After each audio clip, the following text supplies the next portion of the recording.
तो जी हाँ दोस्तों, पावर स्टार कहे जाने वाले चोरी स्टार का कल एक नया गाना आ रहा है। इन दिनों काफ़ी गानों को चोरी कर कर के गा रहे हैं और फिर कल एक गाना का रिलीज डेट रख दिए हैं। मतलब आज उसका स्लो मोशन पोस्टर बोल सकते हो या फिर टीजर बोल सकते हो, वो आ चुका है डीआरएस म्यूजिक पर, जो कि काफ़ी गंदा तरीक़ा से इस गाना को शूटिंग और एडिट किया गया है।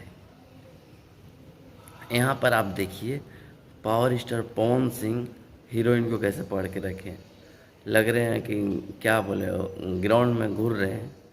मतलब एक इतना बड़ा मोटा सा लड़की कोमल सिंह उनसे टकराती है, उनका थोड़ा सा फीलिंग तो देना चाहिए था। कुछ नहीं, खड़ा हो गए हैं दाचिया रहे।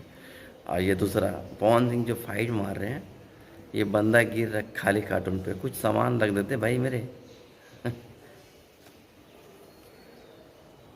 और ये तीसरा जो पवन सिंह पीछे खड़े हैं, इनके बॉडीगार्ड, थोड़ा फिट कपड़ा पहना देते और अच्छा लगता।